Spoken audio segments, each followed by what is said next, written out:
Need a boost? Sometimes all it takes is tapping into your inner cool. Icebreaker's gum helps you unleash the confidence within. Each chew releases a rush of icy flavor powered by cooling flavor crystals, sending a wave of refreshment to reinvigorate all your senses. Icebreaker's convenient pack fits everywhere, from car cup holders to backpack pockets, so you can find your cool wherever you go. Grab Icebreaker's gum online or at a store near you. These long dog days of summer, I mean, we just made it through a heat wave. Mama was parched through this heat wave. I was hitting up Dunkin' every single day, and I will continue to probably for the rest of my days, but especially this summer. Dunkin' is helping everyone stay cool this summer with its lineup of refreshers. These drinks are packed with bold, fruity flavors and served ice cold. It's amazing. Dunkin' refreshers are the perfect afternoon pick-me-up. I like to start my morning with them personally, and then sometimes I go back for a second one because I'm just feeling crazy. They come in a variety of delicious flavors, including fan favorites mango pineapple and strawberry dragon fruit. And then for a limited time, there's black cherry and there's pink pineapple. I'm going to tell you something right now, and it's a bold claim, let me tell you, but I stand behind it. Pink pineapple will change your life. It is so good. It has me feeling like I'm sitting in a pool, resort side, just living, honey. It's so yummy. Try your favorite flavor with green tea, sparkling water, lemonade, or Dunkin's all-new limeade. I haven't tried the limeade yet, but I'm going to. Usually I get my drinks made with green tea and occasionally lemonade, but I do really like the green tea. Or if you don't want to build your own, try one of Dunkin's curated refreshers like the Cherry Lime Ricky or the Ultimate Pink Daydream. The Cherry Lime Ricky, scrumptious. I could drink like 3 of these a day. They're so freaking yummy. Head to Dunkin' today and find your favorite refresher. Dunkin' refreshers contain less than 1% fruit juice. Limited time offer. Every good detective needs a partner to support them on important cases. Think of a State Farm agent like your sidekick, there to help you along the way in your search for coverage. State Farm can help you choose the coverage you need, whether it's for your home, car, boat, or even RV. With so many options, it's nice knowing you have help finding what fits for you so you can get back to solving all of life's bigger cases. Go to statefarm.com or use the award-winning app to connect with a local agent and get a quote. Like a good neighbor, State Farm is there. Hey, weirdos, I'm Ash. And I'm Elena. And this is Morbid.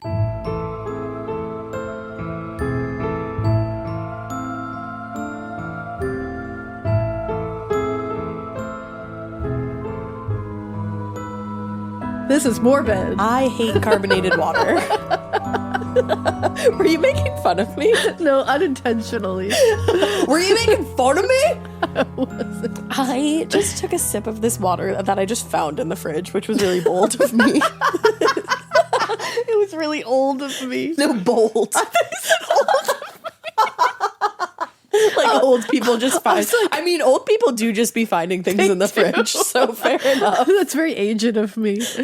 No, very bold of me to just grab this water. It is old as well, but it's water. So, but anyway, it's gross. I don't like it, And I don't know why. I do know why. It's the carbonation. It's definitely just that. If you drink, does water go bad? No. No, okay. So if you drink carbonated water, I don't trust you. Mikey's dying. You drink sparkling water. That's different. No, that is sparkling. No. It's sparkling carbonated water. Yeah, different. Sparkling, carbonated. Yeah, you they're just all the drink same. sparkling. This is way more. Do you guys hear her? Than trying to than get the out water. of this. Would you like a sip? It's horrible. I'm sorry. I need to add my mic in. I need the people to hear me. I need to defend myself. Not only did she call me old last week It's true. on the rewatcher, I didn't now call she has you to old. malign me. I didn't call you old. I asked if you had ever taken a Scantron test. There's a difference. Essentially said, were you around when cars were invented? You know what's actually crazy is you still haven't answered the question of were you around during Scantron tests? Of course. They've been around since like the 70s. I didn't know that. I thought they were new. Because genuinely, one day we were taking regular tests, like circle A, B, C, or D, like just on the paper. And then all of a sudden in high school, they were like, we have to conserve paper. So we got this smaller paper for you, and we're going to give you a test and this paper. Do not circle the answers on the big packet, only put them on the Scantron. So I said, oh, these must be new. And that's Valid. sparkling water and Scantrons. Well, I can tell you a thing about being old. What's up? I can tell you a thing or two. I'll tell you about being old. We were at Storyland recently. I kidding. was with my family, I not Ash. certainly wasn't. But the things you do when you get kids. I know. That's how the kids put it. That's how they put it. But we were there, and there's this ride. It's like this little. It's like in a fire. It's like got fire trucks outside of it. It's like in a fire. It's like in a fire. It feels like it's in a fire, to be quite honest. It's in the middle of hell. Would I rather be in a fire? Maybe. But it's I really don't like theme parks. But So unhinged. that was a joke, everybody. But Look it up. these fire trucks are like the old-timey fire trucks outside of the ride. And so one of my girls was like, oh, what are these? And I was like, oh, this is what fire trucks used to look like. And she goes, Mama, is this what fire trucks look like when you were little? Was that the And littlest? I said, baby, oh no. these are like from 1910. Wait, now I need was to look not up what alive they by looked then. like. And no, it wasn't even my littlest. That's the rub. Middle or oldest? Oldest. Wow. I would put that on middleest or Yeah, littlest. middlest or littlest. Yeah, asked me like old-timey fire trucks. Damn. Hold on. I'm looking up a picture. Like the ones you see in parades. Oh, fuck. Yeah, like the ones you see in parades. She said, did they look like this in the 80s? Yeah, did they look like this when you were little? I was like, nope. They sure. Damn. I was like, no, they just looked like regular fire trucks when I was little. I'm not that old. Well, what's fucking crazy is our kids are like, wow, you were born in the 1900s. Yeah. I don't have kids, but my kids will say that someday Like too. all of I'm them. like, our kids are All like, our kids are saying that. people are like, Ash, you don't have them. Well, speaking of, Can't really segue that. no, it's not segue. So I tried. And that's why we drink, say it, a Sagoo. It's not Sagooable. It's not seguable. I have a more recent case. It's not old. It's not old. There you go. It is from the 1900s, so sorry. So I guess it is a little old. It's a little bit old. It's older From the than 90s, me. right? Yeah, it's the 90s. It's older than me a little bit. But it's a cold case, and it's a very interesting case. Oh no, actually, I'm sorry, I don't have your username, but the reason I found this is because I saw somebody on comments be like, "Oh, you should cover this." Oh, hey. So- hey, somebody who said that. I'm covering this. Thank you for saying Yeah, that. thank you for saying that. I should have written your name down, but I am I don't who I know am. your username, but you rule. You know who you are. Exactly. Yeah. It's just me. It's how I roll. It's just me. But as you could tell from the title, we're going to be talking about the disappearance of the Springfield 3. It is a very chilling, haunting case. Yeah. I only know the gist of this case. And Yeah. it's always fascinated me. Yeah, it is. I had heard the name before, but I didn't know any details whatsoever, and it's just creepy. Yeah. So let's get into it. On the Let's do it. afternoon of Saturday, what? I said, let's do it. Sorry. What? I said it as you began. And I was like, uh-oh. In my head, I was like, oh, no. You're talking while she's talking. And she's going to say, what? On the afternoon of Saturday, June 6, 1992, friends and relatives of Kickapoo High School's graduating senior class gathered at, I think it's the Hammonds Student Center, for the graduation ceremony. So everybody was getting together, graduating, Yeah, the Vitamin C song was playing, even though it hadn't happened yet. Is that the as we grow old, As we go on. Not as we grow old. I think it's as we go on. we remember. That reminds me of the end of Laguna Beach. Yes. Yeah. What? But that hadn't happened yet. No. Anyway, among the graduates were 19-year-old Suzie Streeter and her best friend, 18-year-old Stacy McCall. When the ceremony wrapped up later that afternoon, they made a quick stop at home to change into some more casual clothes, and then, you remember, you headed out to go to all the senior parties, the graduating grad parties. parties. Yeah. Why didn't I remember what that was called? The senior parties, the graduating the senior parties. parties. So for Suzie and Stacy, the first stop that night was at the home of their friend and fellow graduate, Janelle Kirby. She lived in Battlefield, Missouri, just outside of Springfield, so it was a little bit further away, but not crazy. Earlier that day, they all made plans to meet up at Janelle Kirby's house that night, and then they were going to walk to a party that was being held at the home of another student nearby. Okay. So they were really just going to be like making their rounds that night, going to a couple different parties. And then the plan was to drive to Branson and get a hotel room. They were going to meet some more friends, kind of hang out, and then the next morning they were all going to be going to a water park together. However, just a few hours into the evening, Janelle Kirby called her mom to say that they actually changed their minds, and instead of getting a hotel room, they were going to go to a few more parties and leave for Branson in the morning instead. Okay. So after a little while, all three girls moved from the party in Battlefield to another grad party back in Springfield. Around 2 a.m, after bouncing around between all the parties, the three girls ended back up at Janelle Kirby's house. So they were going to be staying at Janelle's for the night, but when they got there, they realized that her house was full of relatives who had come into town for the graduation, and Suzie and Stacy didn't want to impose on their friend's family. It would have been like really tight quarters anyway. So they decided to go to Suzie's house. And Suzie had just gotten a king-size waterbed delivered as a graduation gift from her mom, and she was really, really excited to show her friend. Dude, waterbeds Were the shit. Holy shit. I will never forget yours as long as I live. Yes. And everyone's parents had waterbeds. I remember all my friends' parents had like those wily waterbeds that felt like you were like in the middle of the ocean. Remember you could like hear it? Like you would like flop onto your bed and Oh, it'd yeah. be, And like, it would literally was like, boom, like it. Why? It was crazy. Why did we all think this was great? And remember when yours started leaking? Yeah. And it was gone. Bad news bears when it starts leaking. That's when you got to get out of Dodge at that point. Yeah, it's like Kristen Cavallari Yeah. and Laguna Beach. Your waterbed is gonzo. It's donezo. Dunzo. It's donezo. Dunzo. But yeah, how freaking cool is that her mom got her a king-sized waterbed for graduation? The best. So Suzie was like, I gotta show this to Stacy. So honestly, this works out. So a little after 2 a.m., Janelle Kirby waved goodbye to her friends as they pulled out of the driveway. And unfortunately, that would be the last time she would see Stacy or Suzie again. So let's talk a little bit about both girls. Suzie Streeter was born in March of 1973. She was a pretty typical teenager with a somewhat atypical history. She was raised by a single mother who was working with a limited income. The family had actually moved to Springfield from Seattle in 1980. And not long after, Suzie's mother, Sherill, ended up marrying her stepfather, Don Levitt.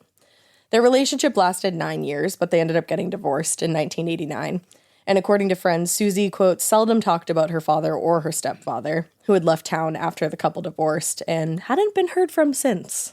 Oh, Yeah. interesting. Sounds like kind of a poo-poo head. Yeah. While her relationship with her stepfather doesn't really appear to have had any kind of big influence on her life, her relationship with her mother was always strong, and Sherill, her mom, was a constant source of support for Suzie. At the time of their disappearance, Janelle Kirby's mother, Kathy, told reporters Suzie's very protective of her mother and vice versa. So, like, they really looked out for each other. Despite the support she had at home, Suzie did struggle pretty often at school. She had a learning disorder that made her feel like she was something of an outsider, and she also felt like she didn't really have a lot of friends. Oh, I know. bad. Which, but all of these women, like the two girls and the mom, are gorgeous. So the fact that she felt like an outsider, I'm like, no. Yeah. You're smart and great and beautiful. But family friend Janet Oliveira said she was a very sensitive girl. She felt like she wasn't part of the in crowd. But what she did lack in quantity of friends was definitely made up for in quality, particularly her best friend, Stacy McCall. Which I think is more important. I think so, too. So I think you realize that the older you get. You do. Yeah. It's literally, that's the thing. You do realize that probably a little too late in life most of the time. Yeah. But it's the quality. You It don't very need a much bunch. is. No. You need a handful. As if you have, Pick and choose. Isn't that like an old saying of like if you can count your friends on one hand, you're lucky? Yeah. Yeah. Yeah. So we're fucking lucky. You guys are so lucky. We have 2 friends in this room right now. Hell yeah. Thank you for being a friend. Yeah. Anyway, I don't know what's up. Anyway, it's the Golden Girls theme song. It's the carbonated sparkling water. It is. The old carbonated sparkling water. Exactly. But like Suzie Streeter, Stacy was a quintessential 1980s American teenager. She was obsessed with fashion. She loved tanning. She loved music. Metallica. was her favorite, hey! along with Garth Brooks. I just went to the Metallica concert. I thought that was a good way to slip that in. Yeah, it was awesome. And she was described by many people as bubbly and outgoing. Aw. Yeah. Although they were a year apart in age, Susie's learning disability had put her in the same grade as Stacy, and they became fast friends at actually a young age. They met, it seems like in grade school. Yeah. Throughout elementary school, Stacy, Suzie, and Janelle, the one that they were hanging out with earlier, they were inseparable, and they spent almost every afternoon and every evening together. But when Stacy was 11 years old, her family moved out of state for a few years, and when they returned, they kind of had drifted apart a little bit. Actually, they had only recently reconnected and become close again in the months before graduation. Oh. So during her senior year, Suzie was actually living with her older brother, Bart. About halfway through the school year, though, they got into a quote-unquote heated argument, and a few months before graduation, she ended up moving back in with her mother, Sherill. Huh. Yeah, I couldn't find, a lot about... Yeah, it's probably hard to. Yeah, but anyway, she moved back in with Sherill. Sherill Levitt was really happy to have Suzie move back into the house. They had always been super close, like I said, really protective of each other. In the few years since she had gotten the divorce, Sherill had rented out a room to single tenants in the house to subsidize her income because she was a hairstylist, but she wanted to bring in some more income. Yeah. So she was never really lonely because there was always somebody living at the house. But those relationships obviously were nothing compared to the one that she had with her daughter. Of course. So they really didn't have a lot, but Sherill worked really, really hard for everything they did have. And she was also always happy to spend a little extra money on her daughter, like the king-size waterbed she bought her. Yeah. Other than her daughter, Sherill had a few close friends. But after her divorce in 1989, she didn't date, she really didn't socialize much. Instead, she was focusing on some home renovations around that time. She'd been slowly completing them around the house in her free time. Friend Janet Oliveira said she didn't know how to fix half the stuff, but she taught herself. Damn. Isn't that cool? What a badass. Yeah. Handy woman. Literally. That night, after having dinner with Suzie, Sherill cleaned up the dishes from dinner. And having the house to herself, she decided to finish hanging some wallpaper and varnishing a chair. Damn. Which, that's, if you've ever had to fucking hang wallpaper. Oh, I was just going to say. That is no easy feat. That alone, to varnish, what is varnishing to varnish again? a chair, it's like to put that transparent top coat on, varnish it, makes it that shiny. So to do that on top of wallpaper, yeah, baddest be. Good for her. Yeah.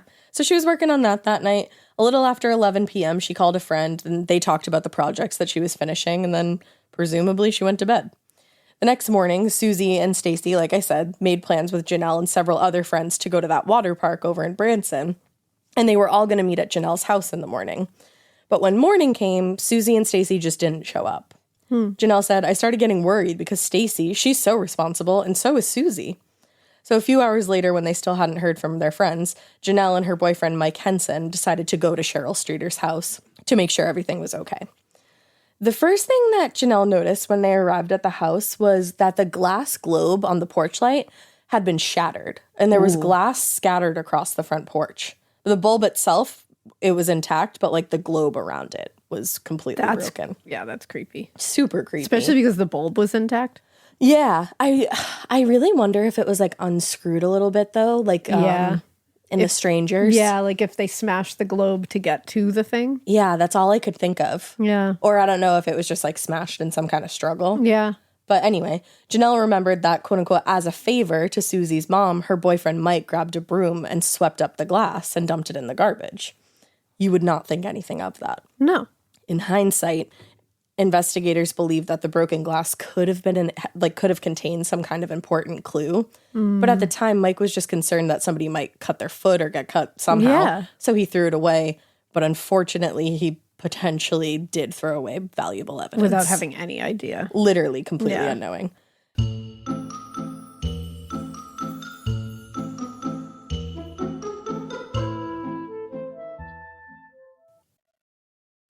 The best summer pieces are the ones you end up wearing on repeat. Comfortable, versatile, and somehow right for almost every occasion.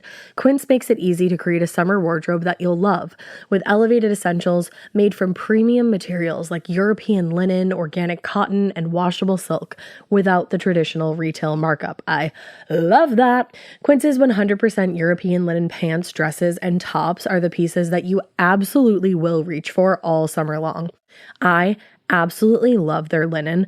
I have so many pairs of their linen pants, which you can dress up or you can dress down in the summer. Like, say you're going to a nice dinner, you can pair it with like a silk shirt, a really cute necklace, some good, makeup and an updo. Or if you're just looking for a more casual look, you can do the linen pants with like a loose button-up shirt and you still look really chic, kind of like, I don't know, Diane Keaton vibes, I kind of think.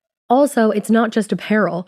Quince also offers elevated essentials for your home, from bedding and bath to kitchen essentials and furniture. They have it all, honey. I am a big lover of Quince, and I really do think you will be too. Make your summer wardrobe feel easier. Go to quince.com/morbid for free shipping on your order and 365-day returns. Now available in Canada too. That's QUINCE.com/morbid for free shipping and 365-day returns. Quince.com/morbid. Every good detective needs a partner to support them on important cases. Think of a State Farm agent like your sidekick, there to help you along the way in your search for coverage. State Farm can help you choose the coverage you need, whether it's for your home, car, boat, or even RV. With so many options, it's nice knowing you have help finding what fits for you so you can get back to solving all of life's bigger cases. Go to statefarm.com or use the award-winning app to connect with a local agent and get a quote. Like a good neighbor, State Farm is there.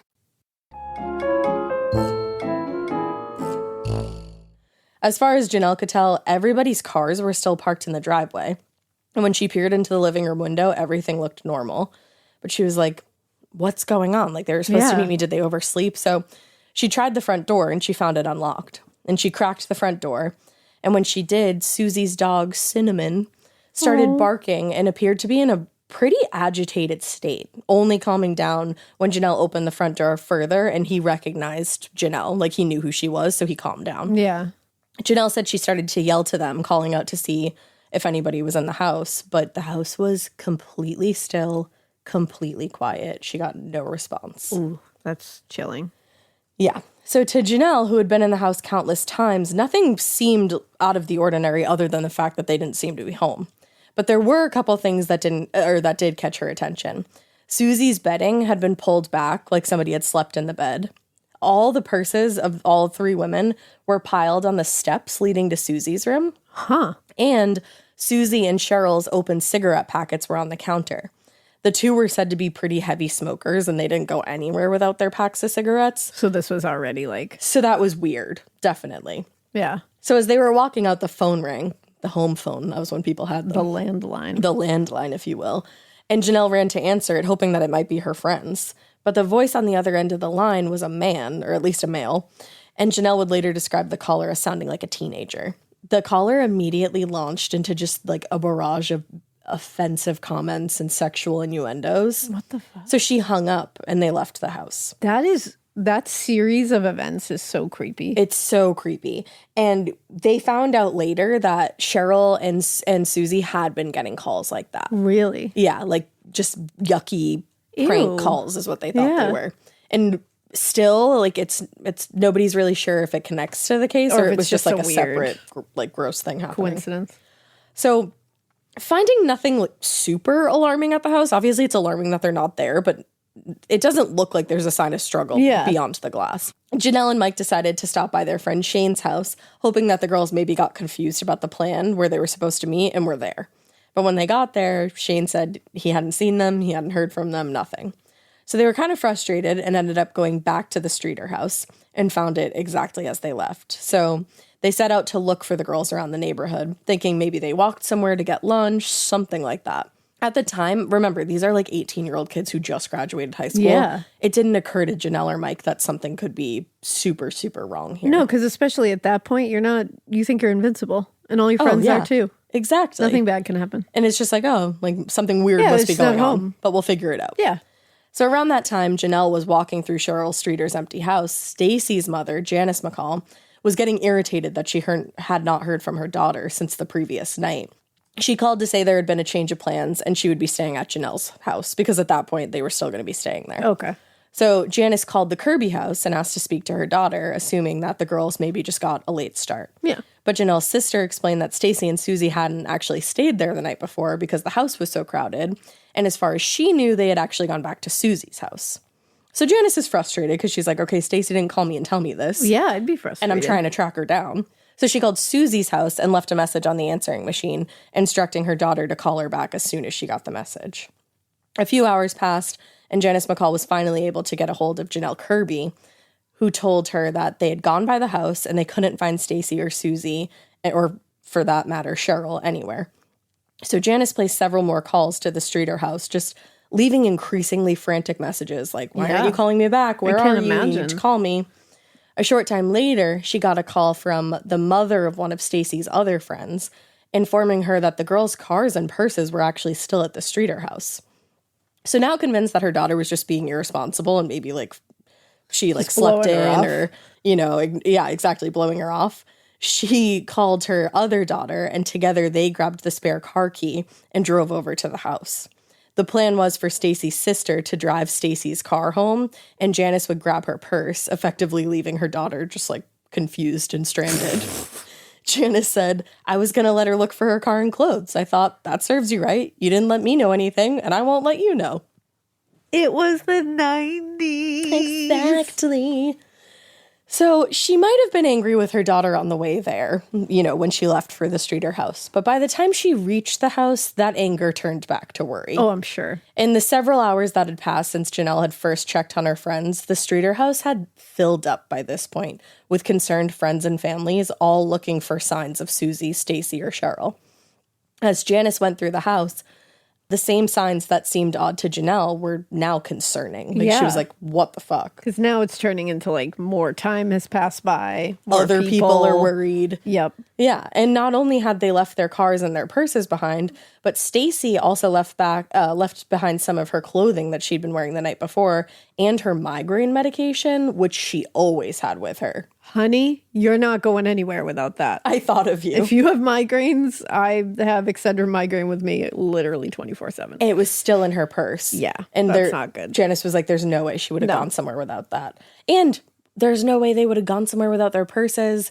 Suzie and Sherill wouldn't have gone without their cigarettes. Like, there's all these different signs now. So Janice hit play on the answering machine and waded through her own messages that she'd left before she, quote, heard a man's voice who was saying very unpleasant things. So this person, who know, I'm assuming it was the same person that Janelle had picked up the phone for. This person called back and left a message. I'm sorry. I think there's something there. I think something there weird could be. there. So despite the obvious red flags, nobody's minds had turned to outright panic yet. When one woman suggested that they make a pot of coffee to keep everybody going, Janice thought, I don't want to do that. What's Sherill going to say when we're sitting in her kitchen drinking her coffee? I don't blame her. Never thinking that Sherill might not be coming back. So after calling all of her daughter's friends that she could think of, Janice finally called her husband, Stu. And she said, there's something not right. Something is really wrong. Ooh. And Stu agreed and suggested it was time to call the police and report the 3 women missing. Yeah. Janice still couldn't accept at that point that something bad was happening or might have happened to her daughter. So she didn't want to call 911. She felt like it was unnecessary. She later said, I was still waiting for them to come in. Well, and it's hard when you realize you have to call 911 in a situation. It's scary. It's very scary. And you're always worried about overreacting, even though, like we say it all the time, overreact, don't underreact. But it's easier said than done. Totally. It really is. Every 100%. time I've ever had to call 911, it's been a very scary experience. You have an internal battle with yourself. You're like, am I overreacting? Am I supposed to be doing this? Like, what? Yeah. Because it's meant for emergencies. And you really, like, you don't want to waste somebody's time. And resources of, like, you know, and in a situation like this, where you're battling back and forth of, like, is this really fucked up or is this not? Right. Am I just going to call and say I don't know where they are, and then they're going to come back from like a day at the beach and we're going to be like, sorry? Oh, okay, our bad. You know? Yeah, and you also don't want to admit to yourself that it's an emergency. No, definitely not. So instead of calling 911, she called the police department's main line, and she asked the dispatcher to send an officer out to the house as soon as they could. A few minutes later, luckily, they responded pretty quickly. Springfield police officer Rick Bookout pulled into the already crowded driveway at Sherill Streeter's house, because now everybody's there. A 3-year veteran of the police force, Rick Bookout wasn't too alarmed when the call came in about the missing women, but despite the lack of evidence, when investigators did arrive at the house, they just felt like something was different. Something was interesting. Off. Yeah. Well, there's so many people in there, like, tramping all over the place. That's the thing. If it was a crime scene, like, who really knows? there's no evidence now. It's been trampled It's all like over. the Jean-Benet Ramsey kind of scene where everybody just walking around. Exactly. So Bookout noticed that Suzie and Stacy's cars were in the driveway, and Cheryl's car was also there. It was in the garage, just like Janice McCall had said. As he walked through the house, he noticed all the other oddities that had been delayed to the dispatcher. Jewelry by the bathroom sink, the unmade bed that looked like it had been slept in, and so on. Springfield Police Captain Tony Glenn said, "The only thing unusual about this house was that 3 women were missing from it. You had this feeling as you looked around that something was missing, that something had to be missing, but there wasn't. Just them." So, like, tons of valuables still around the house, like, like jewelry and that kind of thing, cars, purses, I'm assuming wallets in the purses. Just people missing. Just people missing. Like, it was like they up and vanished. And it's like people that would have taken some of these things with them. Exactly. So Bookout got started by talking to Janice and Stu McCall, who explained that their daughter had gone out with friends the night before to celebrate graduation and hadn't come back the next morning when they were all supposed to leave for the water park. So he got that story, and then he walked around the house with Janice at his side this time. So the scene seemed to be telling a story of a household that had started the routine of getting ready for bed, but was interrupted at some point. Jewelry and makeup were removed. There was literally like dirty makeup wipes at the scene. Clothes were changed. TV was turned on, and this is so fucking creepy because it was the 90s and whatever they were watching had played through by the time everybody started like arriving at the house. Yeah. It was on that snow. Oh. Do you remember how like when your movie was over, it would go to the blue screen and then the snow? Yeah. Yeah. Something about that. I was like, I hope you guys muted it. Oh. Mm-hmm. It was just like they had just vanished, like I said. Yeah. But most concerning, like we said, was that they had all left their purses containing essential items like identification, medication, all that kind of stuff behind. And they hadn't just been left on a chair or somewhere that, you might throw your purse. They were stacked, like piled together on the stairs leading to Susie's bedroom. Yeah, that's weird. Yeah, it seems weird to me too, right? Yeah. And Stacy's overnight bag was on the stairs too. Officer Bookout casually suggested that, what did they suggest in the 90s? They probably were just gone, having fun. Oh, yeah. Don't worry about it. They just forgot to call and forgot their purses and, forgot everything. But Janice pointed to her daughter's clothes that were piled up by the bed, and she said, if she is, she's in her underwear. Ooh. Like, literally looked at the cop and was like, yeah, no. Yeah, do you think my daughter's out there in her skivvies? I don't think so. No. So by the time Bookout had finished his walkthrough of the house, other officers arrived and he started bringing them up to speed on what he knew. It was clearly a missing persons case, but despite the lack of evidence or the presence of anything suspicious, they couldn't shake the feeling that these women hadn't gone missing voluntarily. Yeah, there's something off here. And this suspicion was unintentionally conveyed to the families when Bookout asked Janice McCall whether they could get dental records for her daughter or not. Oh. She said, I thought if they want dental records, they want to identify my daughter. They thought my daughter could be dead. Oh, that's awful. Like, I can't imagine. What an awful feeling. No. Finally, after they'd cleared the house of friends and families, Bookout locked the doors and the windows and stuck a note on the door asking that somebody call the police department when they returned to confirm their safety, which is just so chilling. Yeah, I was going to say something about that. Just walking out, it's just locking quiet the doors, in that house. Leaving a note. And just leaving a note like, call us when you're back safe. But like, they never came back. Despite their suspicions and their instincts, even the police didn't want to admit that something terrible could have happened in that house. Because it's bizarre. It's a bizarre scene. It is. So the next day, news about the disappearance hit the local papers, and the alarm over the 3 missing women began to spread. Friend and former classmate Adina Ruthruaf, I hope I'm saying that right, told a reporter, I'm scared to death about what's going on. The longer they're gone, the more negative comes out. I'm scared someone broke in and got them. I just hope to God nobody hurts them. Oh, geez. Yeah. Those who knew Sherill were equally concerned by her sudden disappearance. Joe Tate, who owned the salon where she worked, told the press, I've already talked to 2 or 3 detectives today. I've told them this is not like her. Sherill is definitely not the type of person that would just leave. She would contact someone. Something is wrong. That's the thing. It's like these aren't people that are known to do this stuff, that they're like, oh, well, let's all wait around a little bit because sometimes they do this. Right. Sometimes they disappear and we don't hear from them for a few days and they come back. These people were like creatures of habit. Yeah. Like they weren't going to just run off. And it didn't make sense. Like, why would Stacy, the friend, run away with Suzie and Susie's mom? Like, that doesn't make a lot of sense. Honestly, that's the part that really gets me. is that there's somebody not part of the family here. Right. Yeah. Exactly. But was in the house, and maybe was just in the house at the wrong time. Exactly, which is also so sad to think about when you think about the fact that they weren't even supposed to stay at Susie's that night. Yeah. But then also you're like, would something have still happened to Sherill? Like, Yeah. Damn. it could have been a very different story. Yeah. While friends and family of the missing women formed their own informal search parties, the local police started to go over what they had learned about the case already, hoping that somebody knew something that might help. Captain Tony Glenn said, "While we haven't had any real breaks in the case that would lead us to have knowledge of their current location, we're actively pursuing and talking to individuals who were in contact with them Saturday night." But after 3 days had passed and there was still no sign of these missing women, the FBI was called in to join the 30-member team of investigators now working the case. Damn. Yeah, shit was getting real. Yeah. By then, it seemed very much possible that all these women had been kidnapped. But even that didn't make a lot of sense, because even if the individual was armed, it would still be pretty difficult for one person to kidnap 3 adult women without leaving any kind of evidence of a break-in or any kind of struggle at the scene. Yeah. Like, yes and no, I guess. Yeah. I said that, and then the more I was thinking about it, they were all petite women. Yeah. And it's like, you brandish a couple of weapons and Even just a gun. you'll be surprised, like Yeah. it would scare anybody. I said that, and then I was like, well, You're like, wait a maybe not. second. I don't know. Yeah.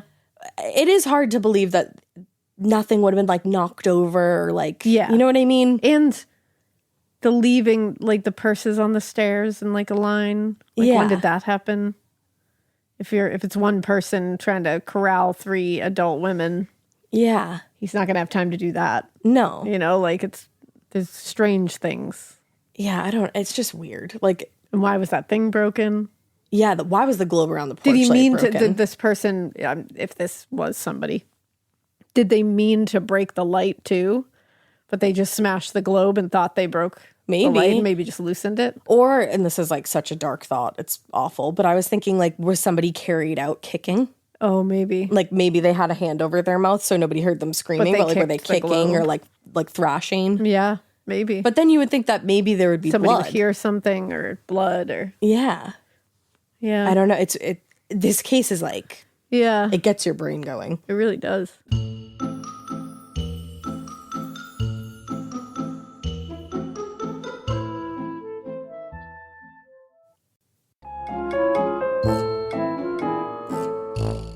But the other thing was, nobody could think of a single reason why anyone would kidnap any of these 3 women, let alone all of them. Yeah. According to friends, Suzie and Stacy were generally happy, pretty well liked. They didn't have any enemies.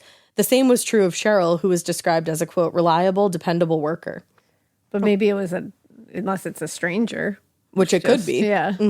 But I think at that, I don't know why they weren't thinking of that at the time, but it doesn't sound like they were. Yeah, I think that was genuinely something that was not first thought on everyone's mind for a long time. Yeah. Yeah. Yeah, it's weird. But when it came to suspects, investigators had difficulty putting together a list of any real substance. There was Suzie's ex-boyfriend, 17-year-old Mike Kovacs, who she had a somewhat troubled and occasionally violent relationship with a couple years earlier. Kovacs said, quote, "Sure, we hit each other before, back when we were first going out, when I was just 15. I was like, Fuck? that sounds pretty volatile. At 15, you were hitting your girlfriend? Yeah, like, Jesus. what? But he said he had been on good terms with both girls since that relationship ended, and he did have an alibi for the night that they went missing. And at the time of their disappearance, neither girl was dating anybody seriously, nor did anyone believe Suzie's fiercely protective mother would have let anyone in the house after the girls had got home that night.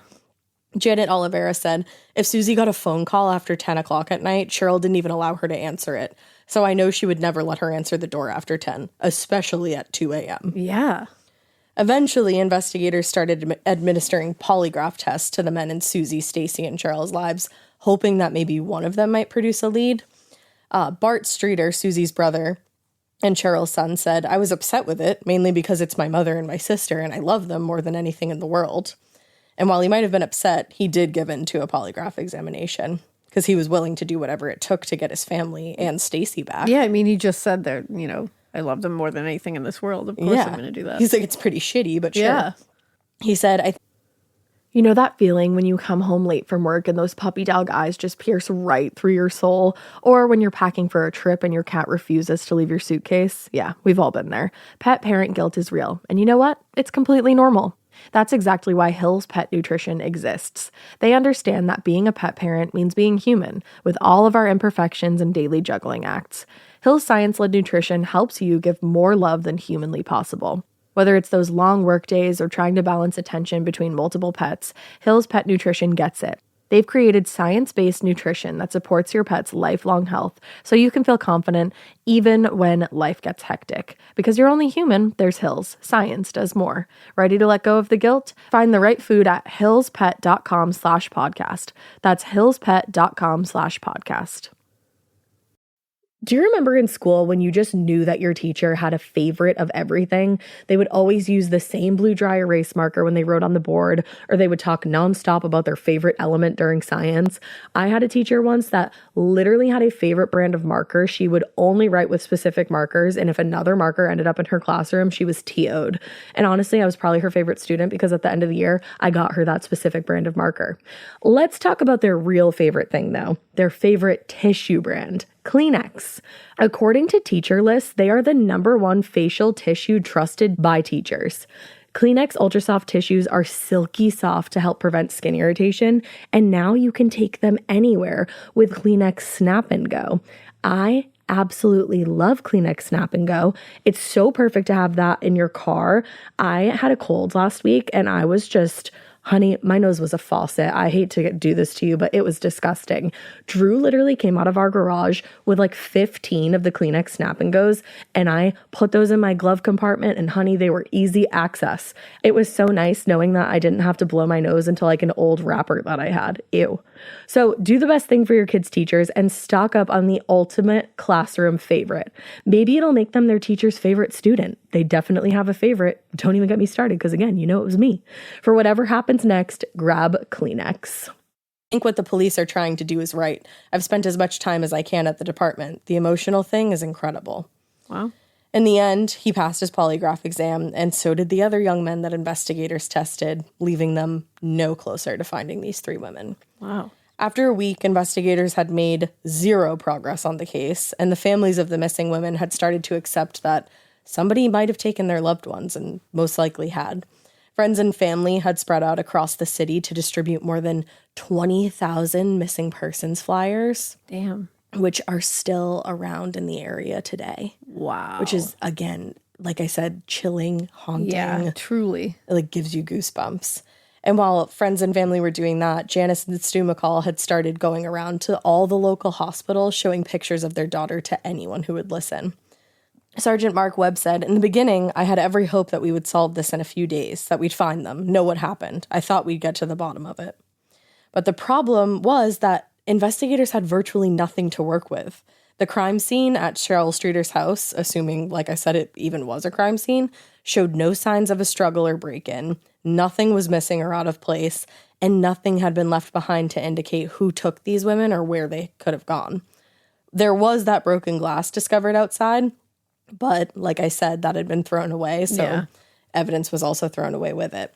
And the same was true of that obscene message that was left on the answering machine. Back at that time, it was standard for answering machines to automatically delete messages after 24 hours. And that's exactly what happened with that one. It was just gone. And at that point in time, there was no way to get it back. Yeah, it was just gone. Now you just tap your fucking iPhone to delete deleted messages. Exactly. It wasn't like that. So investigators turned to the media for help, with segments about Suzie, Stacy, and Sherill appearing on America's Most Wanted in 48 hours, but none produced any viable leads. Oh, man.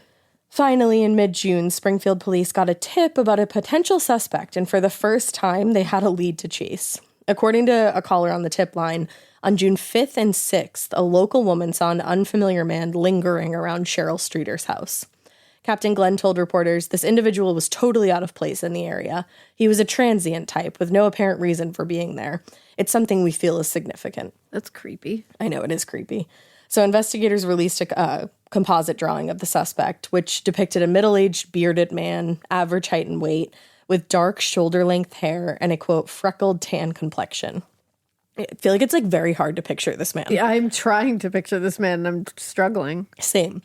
Well, the so-called transient man quickly shot to the top of a suspect list that still included Bart Streeter and Mark Kovacs. Whoa. But hope of finding that individual soon faded because he wasn't seen in the area again. And realistically, who knows if he ever existed in the first place. As theories of the quote-unquote transient abductor started to dry up, detectives shifted their focus to Sherill Streeter, hoping something or someone in her background might provide a lead. Deputy Chief Worsham told a reporter, as the case entered its third week, "I think it's an abduction, and I think the answer lies somewhere in Sherill Levitt's background."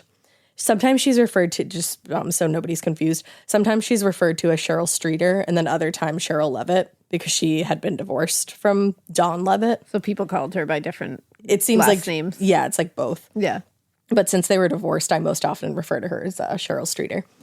But anyway, he added, "We have no information, and I want to emphasize that. I don't want the relatives and friends of Sherill Levitt to feel like we think she's the cause of this or a bad person. But she may be a focus of the investigation, and somebody in her background may have some reason to do something like this." Whoa. Which is scary. Yeah.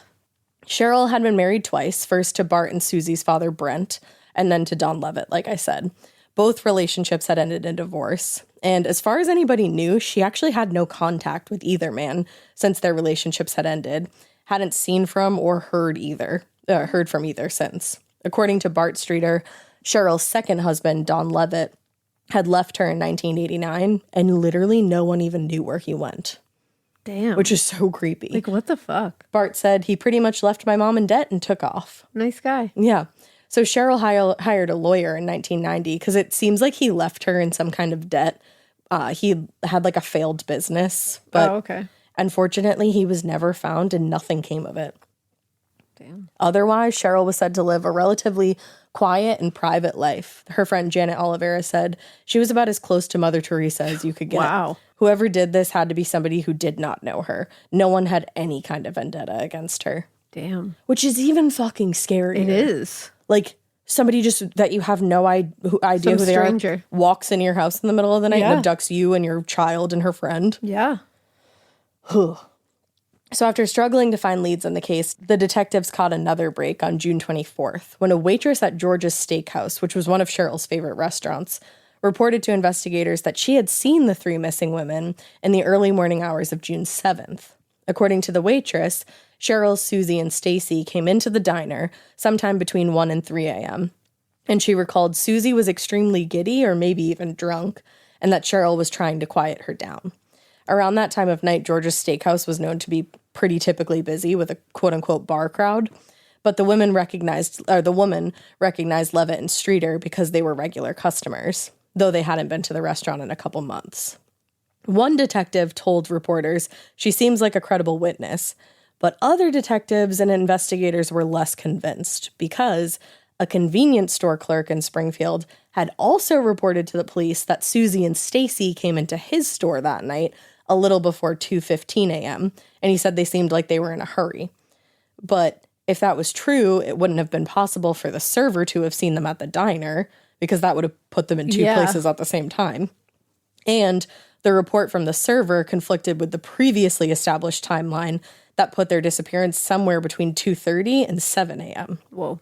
So, regardless of the conflicting reports, the possibility of a new sighting did reinvigorate the case, and the reward fund that had been established days earlier jumped from $3,000 to $40,000. Whoa, that's a leap. An anonymous donor made a very large contribution, I guess. So, now we're 3 weeks deep. The detectives have made almost no progress on the case, and at this point, everyone was starting to get desperate. The supposed sighting reported by the woman at the steakhouse pretty much went nowhere, and billboards and flyers yielded thousands of tips from the public, but they did little to move the investigation forward. So frustrating. It is. With options dwindling, the family started turning to a local psychic, referred to in the press simply as Ruth. According to Ruth, the disappearance was a quote-unquote revenge abduction that she referred to as, quote, Cheryl's problem, possibly involvement in or knowledge of illegal activity. Huh? Yeah. In her visions of the scene, Ruth described, quote, two men in a brown or beige van. One man is medium tall, has dark hair and a short ponytail, and stows his sunglasses horizontally into his shirt. The women were, quote, abducted at gunpoint with a small black revolver at 3:40 a.m., and the transient reportedly seen in the neighborhood is not involved in the abduction. So that's all quotes. Wow. Janice McCall had received hundreds of calls and letters from psychics all around the country offering her tips, and each one was passed on to the police. But apparently Ruth's tips seemed to resonate with her more than the others did.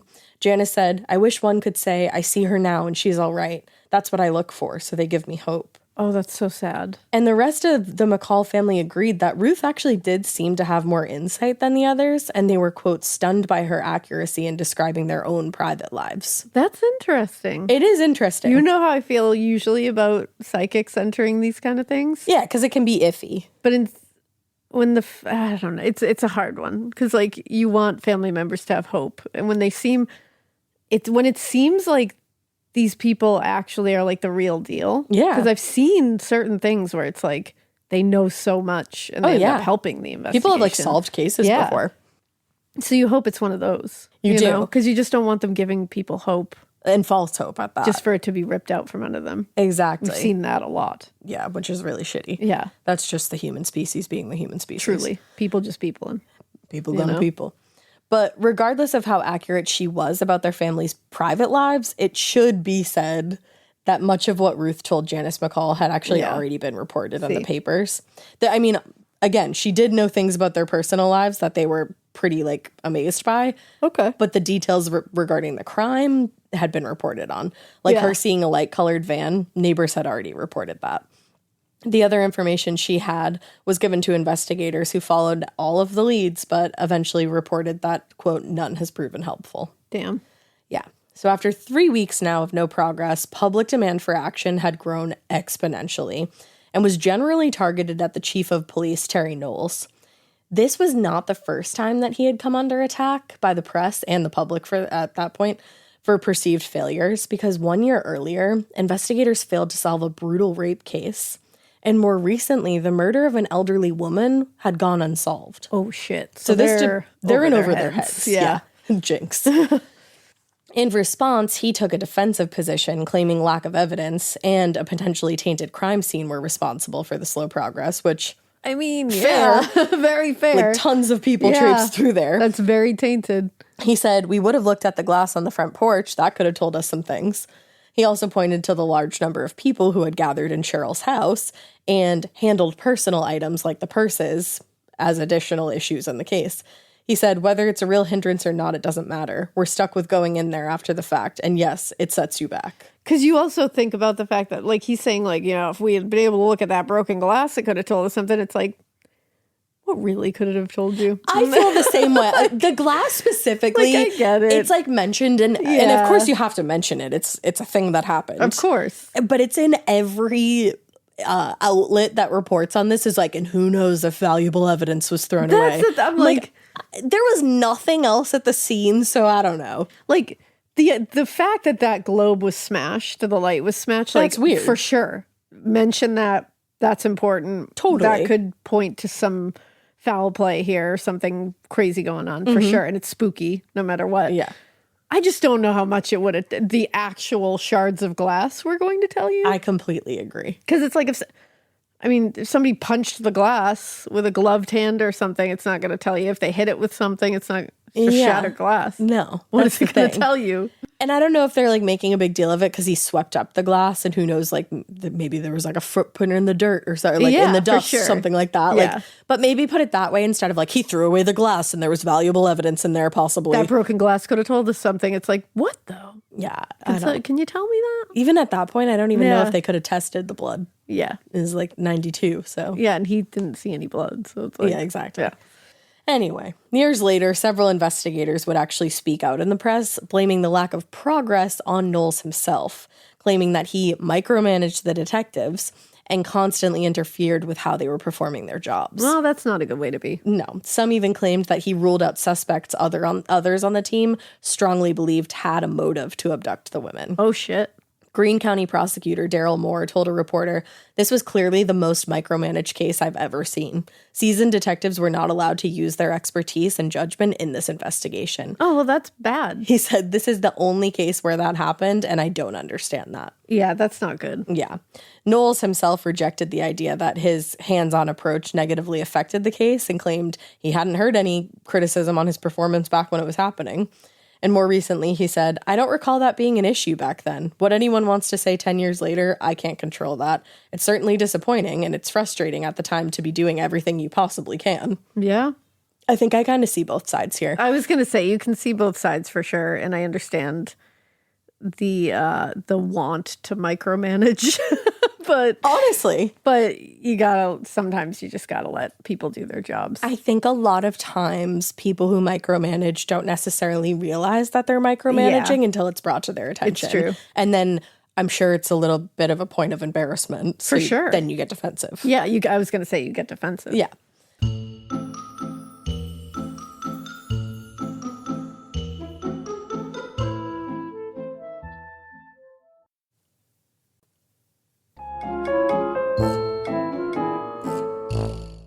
But whether it was micromanagement or just a lack of evidence and leads, or both, I think it was honestly an amalgamation of everything. Yeah. After a month, investigators found themselves at a complete dead end with the investigation, and it was starting to look like this case might go unsolved. To make matters worse, in the time that had passed since Sherill, Suzie, and Stacy disappeared, several other cases had gone under-investigated or just uninvestigated due to a significant number of departmental resources being directed toward this missing person's case. Oh, no. According to Detective Truly Applegate, which, like, Truly you literally Applegate? had to be a detective. Yeah, Truly Applegate, like, come on. Truly Applegate forever. They said officers are, quote, not doing what we're normally able to do because of the attention paid to the Streeter McCall case, and, quote, there are simply too many felonies to follow and not enough officers to work them. Well, shit, that's a problem, my friends. Like we said earlier, I think they were very much in over their Yeah. heads. I mean, they called the FBI in, but... I know, at least they did that. You know, I think the lack of evidence and the fact that the crime scene, quote, like, if it was or wasn't, it was completely contaminated. Like, there was nothing they could have done. Yeah. So in response, the Springfield police regrettably announced that they would be scaling back the number of investigators working on the disappearance so that they could free up some detectives to work on other crimes. Although most of the community was understanding, it was hard not to see the shift in priorities as a sign that the case had begun to stall and was definitely in danger of getting cold. Oh, as soon as you see that kind of thing happen, like when you see that they're shifting away from it, Yeah. it's natural from on the outside, especially, to be like, are they giving up on this? It's or like are they the air, shelving it? It's watching the air go out of a balloon. Exactly. Yeah. By the onset of fall, the investigation had pretty much come to a virtual standstill. And though very much still being said an active case, many of the resources and hours dedicated to it had been redirected to more quote-unquote urgent matters. In mid-September, Bart Streeter actually quit his job and left Springfield for good. He wasn't able to live in the city because it had so many awful I don't memories. blame him. Janice McCall expressed similar frustration. She said, "I'd hate to think of doing this another 100 days." But that is exactly what happened. And then some, and then some. I can't imagine. As the days turned to months, detectives continued to follow leads from the public, including searching a farm in a neighboring county where some evidence was collected, but nothing that moved the case in any direction. Then, in late 1995, detectives revisited one of their earlier suspects, Robert Craig Cox, who had been arrested in Texas after robbing a tanning salon and holding a 12-year-old girl at gunpoint. Oh, fuck you, Robert. Oh, just you, Are you kidding me? motherfucking wait. On the list, a list of suspects assembled by law enforcement, there was literally no better suspect than Robert Cox. Oh, shit. Remember, the list of suspects is a little, like, shaky. It's but not great. Yeah. he's a good one. On New Year's weekend, 1979, 19-year-old Sharon Zellers disappeared after finishing her shift at Walt Disney World in Florida. Oh, goodness. A few days later, her car was discovered abandoned in a nearby orange grove, and the next day, investigators found her body in a nearby sewage station. At the same time, an ambulance was called to a motel adjacent to the sewage station for Robert Cox, who was on vacation in Orlando with his parents. part of his tongue had been bitten off and needed to be surgically repaired, and he refused to say how it happened. What the fuck? Part of his tongue had been bitten off and needed to be surgically repaired, and he wouldn't tell anyone why. Okay. Yup. Yeah. That's probably fine. Totally. Many years later, in 1986, Cox was arrested and pleaded guilty to kidnapping and assault with a deadly weapon. Oh, you don't say. In an unrelated matter in California, when he abducted a young woman and put a knife to her throat. I'm sorry, are we seeing a pattern? And we sure are, because that same year, he also attempted to abduct a female soldier who he was serving alongside in the army. Jesus. He wanted to take her to a remote location, but she ended up escaping. So it was while he was serving his sentence on the abduction in California that authorities in Orlando found evidence that connected him to the Zellers murder Holy shit. in Orlando. And in 1988, he was returned to Florida to stand trial, where he was found guilty of first-degree murder. You know that feeling when you come home late from work and those puppy dog eyes just pierce right through your soul? Or when you're packing for a trip and your cat refuses to leave your suitcase? Yeah, we've all been there. Pet parent guilt is real. And you know what? It's completely normal. That's exactly why Hill's Pet Nutrition exists. They understand that being a pet parent means being human, with all of our imperfections and daily juggling acts. Hill's science-led nutrition helps you give more love than humanly possible. Whether it's those long work days or trying to balance attention between multiple pets, Hill's Pet Nutrition gets it. They've created science-based nutrition that supports your pet's lifelong health, so you can feel confident even when life gets hectic. Because you're only human, there's Hill's. Science does more. Ready to let go of the guilt? Find the right food at hillspet.com/podcast. That's hillspet.com/podcast. This is a paid ad by BetterHelp. I happen to be somebody that struggles with people pleasing. So a lot of times I will build things up and up and up and up and up and then kind of get to the point where I'm like, I need to let this out to this person. Even in 2026, that stigma and just stigma in general can get in the way of a lot of things, like getting support for your mental health. Maybe you've encouraged friends to consider therapy while avoiding taking that first step yourself because you're busy. You're worried about what other people might think, or telling yourself that you should handle this all alone. But therapy with BetterHelp, the world's largest online therapy platform, can be a space to slow down and talk through what's been building before it feels unmanageable. Just take a short questionnaire to identify your needs and preferences, and BetterHelp will handle the initial therapist matching work for you. Their industry-leading match rate means BetterHelp typically gets it right the first time. Feel confident knowing BetterHelp therapists work according to a strict code of conduct and are fully qualified. Don't let hesitation hold you back. Find support with BetterHelp. Sign up and get 10% off at betterhelp.com/morbid. That's BetterHelp, HELP.com/morbid. And sentenced to death. Whoa. The conviction was appealed to the state Supreme Court of Florida. Why?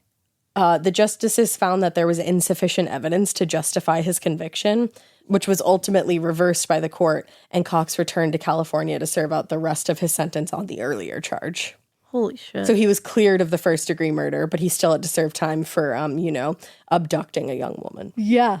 In 1992, he was paroled and left California to live with his parents. Where, you might ask? Springfield. Springfield. A few weeks after Sherill, Stacy, and Suzie went missing, Sharon Zeller's brother, Steve, read about the case in the paper and actually called investigators in Springfield to tell them about Cox's criminal history. Oh, shit. The Zellers family had been keeping tabs on him since his release.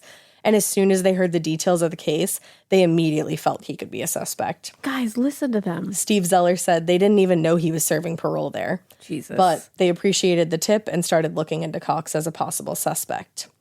After they got that tip, they interviewed him, who claimed that at the time of the abduction, he had been at home with his girlfriend.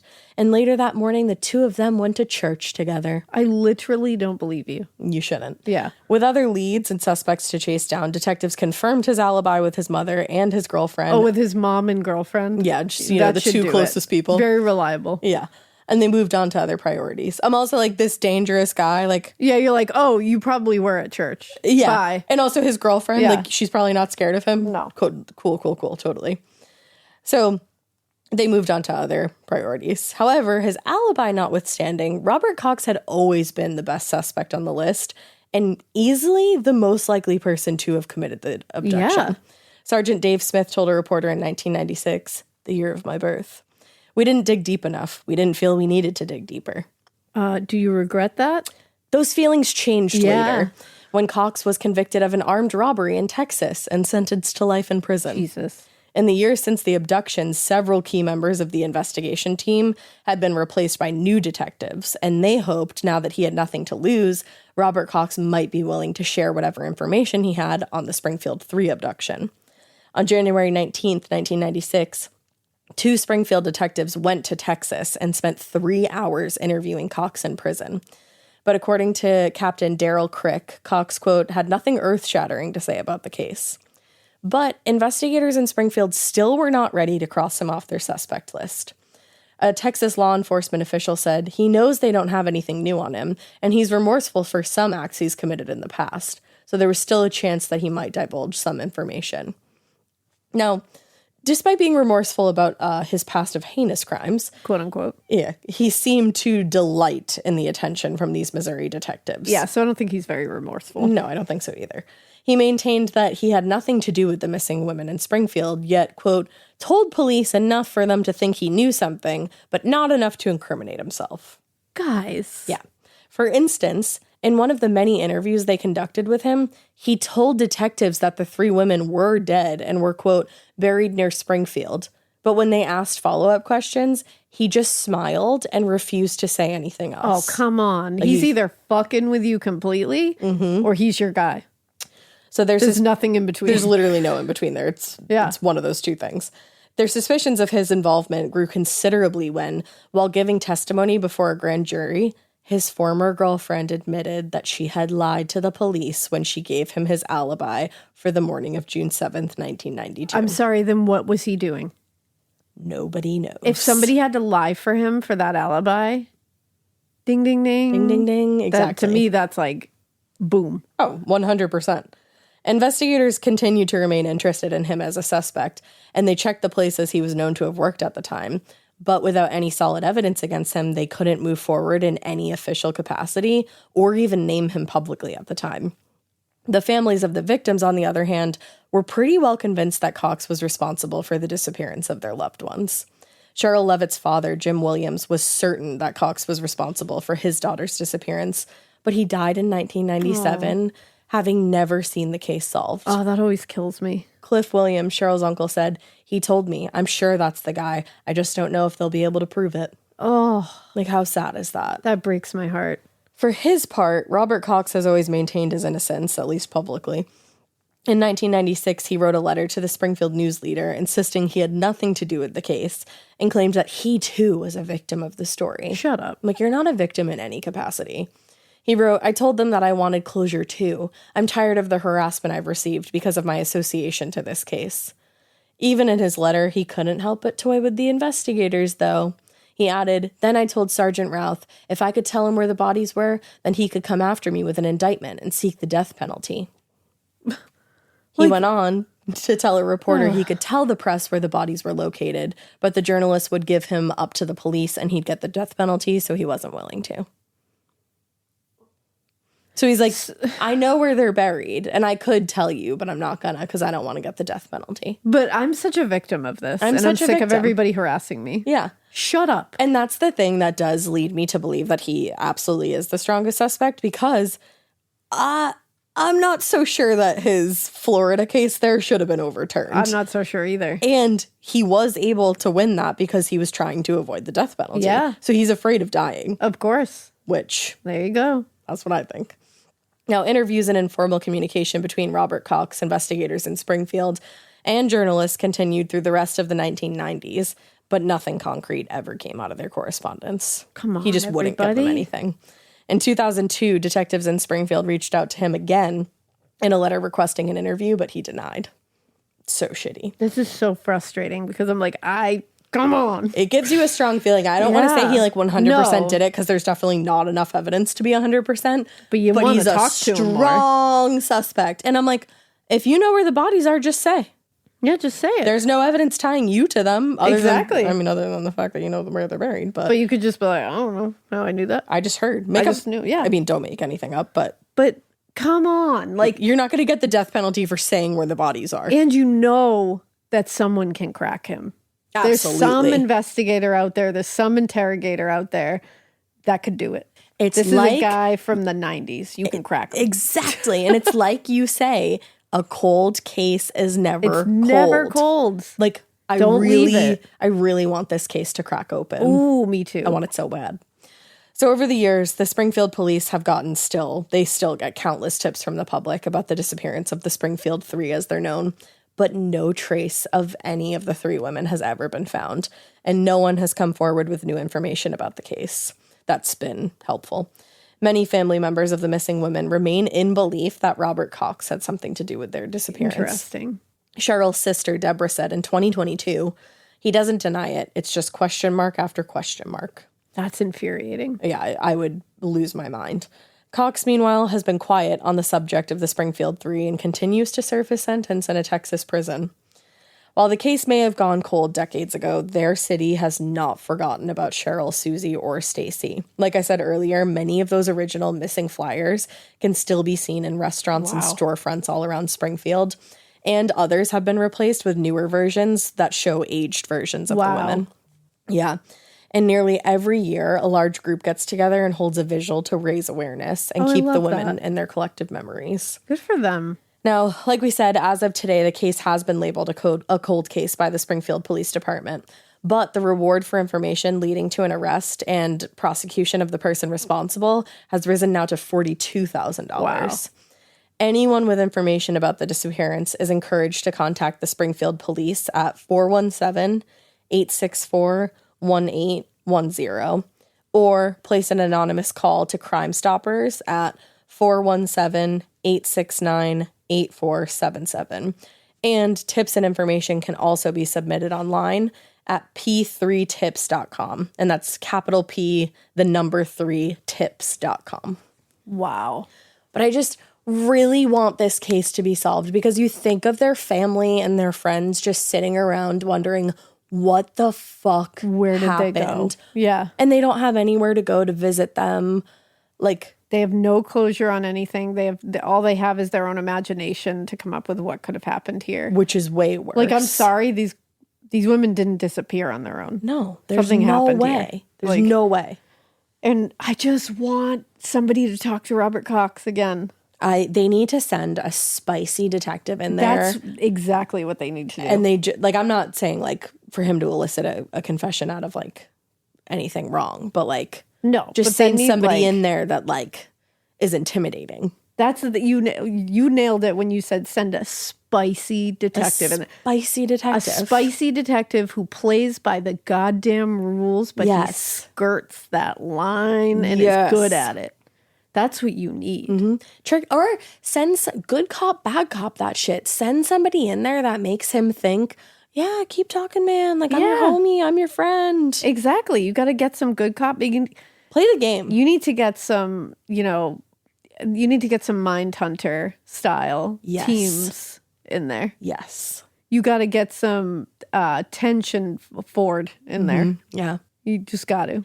Because realistically, this case is like a little over 30 years old. It can be solved. It can. It can be solved. We've seen shit solved. The way fucking older than that. Somerton man was identified a couple years ago. Yeah, like come on. The boy in the box was identified. the lady in the dunes. the lady in the dunes. Like it can happen. It can man. happen. And I just want these families and these friends of these victims, like these are 3 separate people who all had people that loved them. You just Yeah. want them to have some kind of closure. You really do. And you feel like it's there. It's somewhere. It's somewhere. Oh, it makes you so mad. Maybe even as frustrating as it is, maybe even a deathbed confession. Yeah, and just say something. where the bodies are. You Yeah. know, like so they can have somewhere to go visit their family. Yeah, exactly. But yes, that is the case of the Springfield Three. If Wow. anybody listening knows anything, saw anything, They're still taking tips. they're still taking tips. You know who to call. You know where to submit Yeah. them. And in the meantime, we hope you keep listening. And we hope you Keep it. weird, but not so weird that you drink carbonated sparkling water because it is old and disgusting. And you will be old and disgusting if you do That's it. how I feel.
In the U.S., there's a break-in every 26 seconds. But when intruders step near, Simply Safe Home Security steps up. Stop. This is Simply Safe. Police are on the way.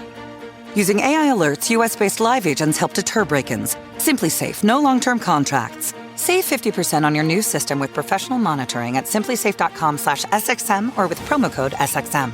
Outdoor deterrence requires a Simply Safe Active Guard outdoor protection plan starting at $49.99 a month. Visit simplysafe.com/licenses for alarm license information. Tennessee 2012. Walmart shoppers, meet the debit card designed with you in mind. The Walmart Money Card offers up to $75 cash back on purchases at Walmart each year. Early direct deposit, overdraft protection, and so much more. When Walmart is your everyday store, you need a card to match. That's the Walmart Money Card. Open your account today. The Walmart Money Card is issued by Green Dot Bank, member FDIC. Fees, terms, and conditions apply. Visit walmartmoneycard.com to learn more.